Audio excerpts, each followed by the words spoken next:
Well, here's the deal. I think it's crazy for the Dallas Cowboys to take a quarterback, but the topic is not crazy. The questions Jerry Jones asked yesterday on 105.3 The Fan in Dallas, they're appropriate questions because Jerry Jones, Stephen Jones, the Dallas Cowboys have never treated Dak Prescott like the franchise quarterback that he is. So it's not only not crazy, I think there's a chance it happened. I wouldn't do it. Dak's my guy. I'd pay him. We're live. This is not a replay or a re-air of Time to Shine from earlier this year, or the year before that. Of course, even with the ankle fracture and the surgery, Dak's the answer. Dak's the guy. Dak should be the quarterback forever with the Dallas Cowboys. But it goes noted, they haven't done it. Are they going to do it this offseason?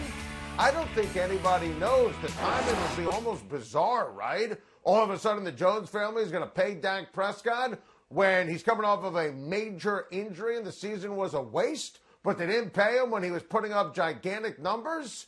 Only the Cowboys. Now, Stephen Jones did say that Mike McCarthy will be back, and I get that completely. He needs to fire Kellen Moore and Mike Nolan.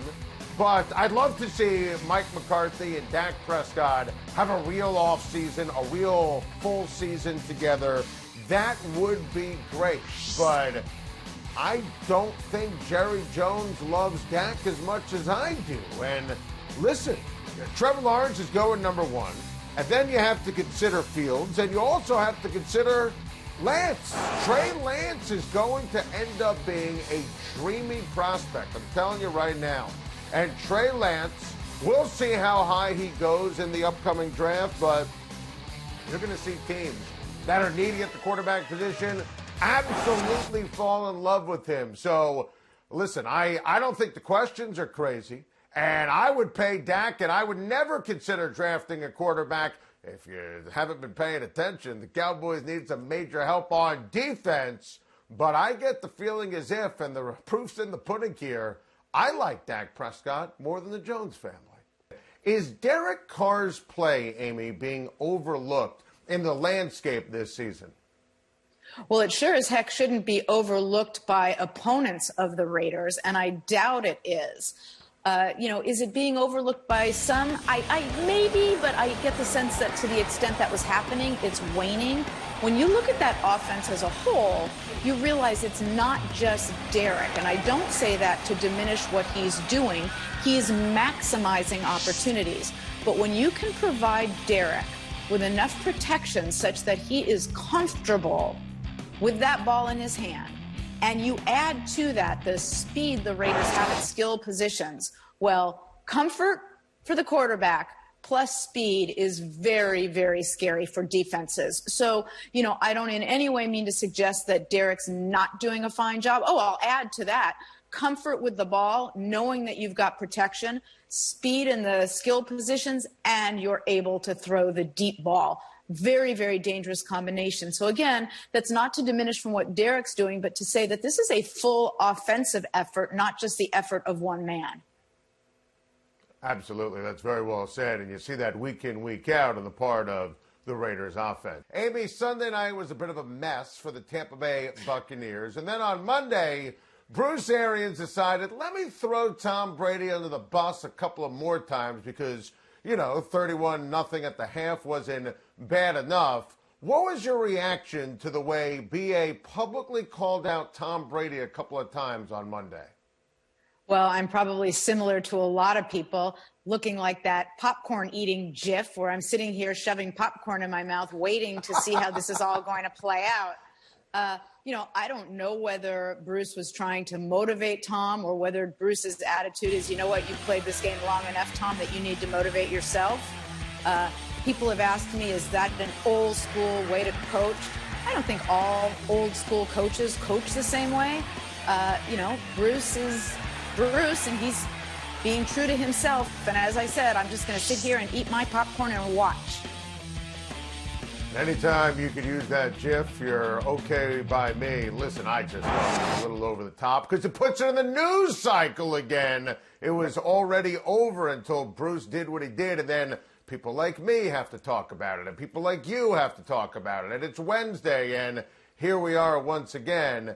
Amy, I'm curious to get your take on the job that Raheem Morris is doing with the Atlanta Falcons. Look, it's a results-oriented business, and he's winning games. Do you think he's deserving and or will get a real shot to be the permanent coach of the Atlanta Falcons?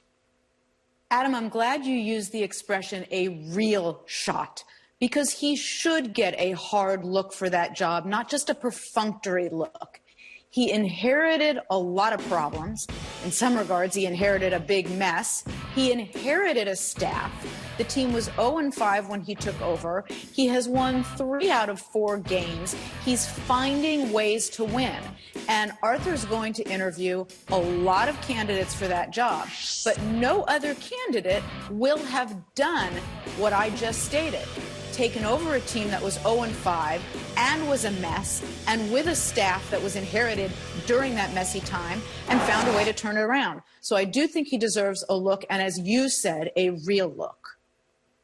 A real look. He has earned that. I'm a big Raheem Morris fan. I hope he gets that real opportunity. The Miami Dolphins, Amy, are piping hot. What's the ultimate ceiling upside this year for Brian Flores' club?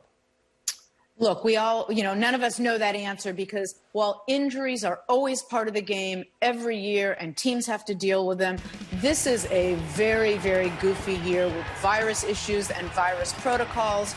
So it's hard to say. But in looking at the Dolphins' schedule going forward, there are some very, very winnable games. And now, even without regard to any virus-related adjustments that may be made to the playoffs, there is one extra wild card team per conference. So even if you want to assume, and I know you, Adam, you do want to assume that there's a different team that's going to win this division, and I think we know who I'm talking about.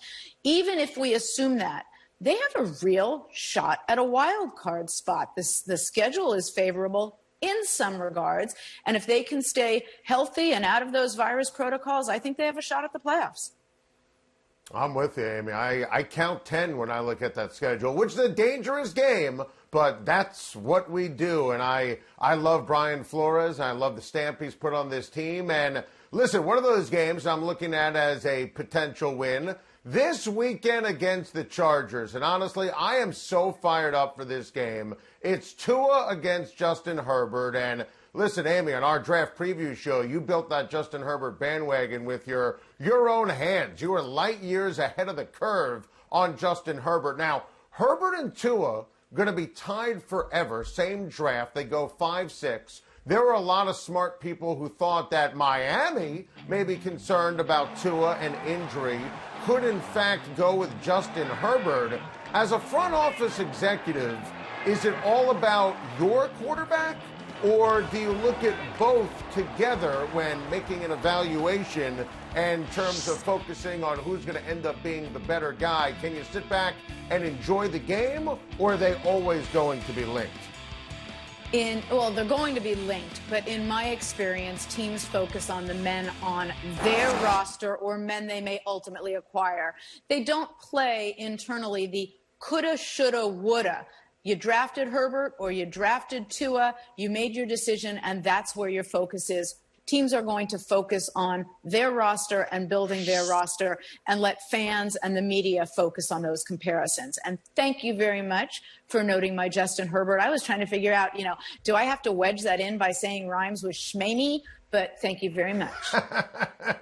Listen, we give credit where credit is due. We love Herbert, and you were light years ahead of the curve on that. I remember the moment vividly when Bill Belichick resigned. He scribbled it on a sheet of paper as the HC of the NYJ, and sure, he hit the jackpot. But considering all of the accomplishments in his career, to say that was one of his great achievements and accomplishments, I love that Bill is throwing shade at the Jets, and it hits my entire premise home.